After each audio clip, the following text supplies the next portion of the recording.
we will discuss about the next example, which is based on conditional probability. A family has two children. A family has two children.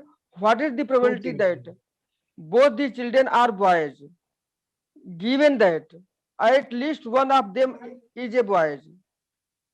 है ना? ये problem है कि एक family में दो बच्चे हैं और उसकी क्या प्रोबेबिलिटी होगी कि दोनों बच्चे क्या हो, बॉयज हो, जबकि कम से कम एक बच्चा बॉयज हो, जबकि दिया हुआ है कि कम से कम एक बच्चा बॉय हो। तो अब ये देखो एग्जाम्पल, मतलब ये जो कंडीशनल प्रोबेबिलिटी है ना, condition, this is the conditional probability. तो let B stand for boys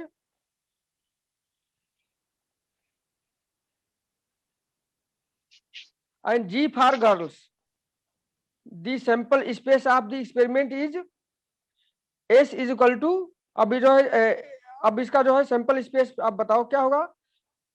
दो स्टूडेंट है तो ना दोनों बॉयज होंगे, फर्स्ट में दोनों बॉयज होंगे, सेकेंड में से बोलो कि फर्स्ट गर्ल और सेकेंड बॉयज, थर्ड में जो है फर्स्ट बॉयज एंड सेकेंड जो है गर्ल्स, एंड लास्ट में both are girls. These are the sample space, है ना। ये वैसे ही है जैसे आप यदि दो क्वाइन जो है आप टॉस करो तो उसमें से क्या क्या पॉसिबिलिटी है ना। इसी तरह से आप ये दो बॉयज है एक साथ में आपको सिलेक्ट करने हैं, तो दोनों बॉयज हो सकते हैं, एक गर्ल एक बॉयज, एक बॉयज एक गर्ल, और दोनों गर्ल होती है। ये तो दीज आर दी पॉसिबिलिटीज, तो इसी को कहते हैं सैंपल स्पेस। अब देखो क्या है, let E and F denote the following events. E both the childrens are boys, है ना। ई किसको डिनोट करते हैं कि दोनों चिल्ड्रन बॉयज हो, और F eight least one of child is boys, मतलब एफ क्या है, कम से कम एक बॉय है। तो एक कम से कम है, एक से ज्यादा भी बॉयज हो सकता है। ओके, सो अब देखो, तो अब जो ई क्या हो जाएगा according to sample space, what will be the E क्या है, बोथ बॉयज। तो इसमें कहाँ कहाँ देखो, दोनों जो बॉयज कहाँ कहाँ है, सिर्फ ये ऐसी स्थिति है जहां पर दोनों बॉयज हैं। तो इसको हमने लिख लिया E is equal to B comma B, है ना, both boys.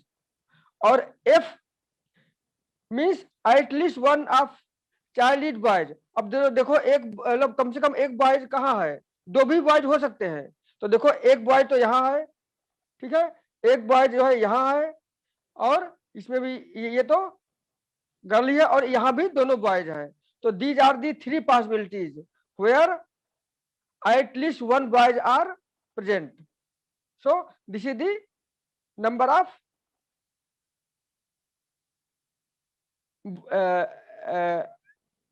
Possibility where at least one boys is appear. ठीक है, अब कंडीशन प्रोबेबिलिटी क्या है। अब देखो एक्सप्रेशन ऑफ ये ई इंटरसेक्शन एफ, यानी कि दोनों में कॉमन क्या चीज है। अब इस वाले में और इस वाले में दोनों में कॉमन क्या चीज है, इसमें तो आपको ये जो दोनों में वाई जो है ये कॉमन है, यहाँ भी है यहाँ भी है, ठीक है, यानी कि वन है। यानी कि probability of E intersection F is equal to क्या हो जाएगा, नंबर ऑफ फेवरेबल इवेंट्स कितने होते हैं, वन, और अपान नंबर ऑफ सब टोटल एग्जैक्टिव इवेंट्स 4 है, तो 1/4 हो जाएगा ये आपका, ठीक है। और प्रोबेबिलिटी ऑफ एफ क्या है, probability of F is the eight least one boys. तो मैक्सिमम बॉयज कितने हो सकती है, 3/4।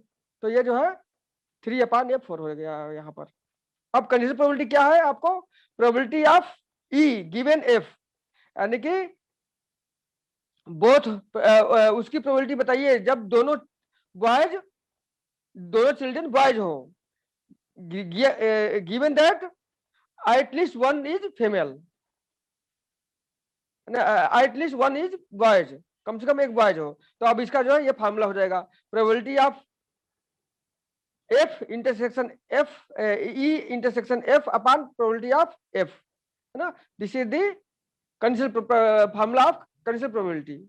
तो इसमें पुट कर दो value, probability of E intersection F is equal to कितना है 1/4, तो यहाँ पुट कर दो 1/4, एंड प्रोबेबिलिटी ऑफ एफ है ना 3/4, तो इनको है ना, तो दिस इज दी, हमने यहाँ पुट कर दिया इसमें। फिर क्या करते हैं इसको सॉल्व करने के लिए,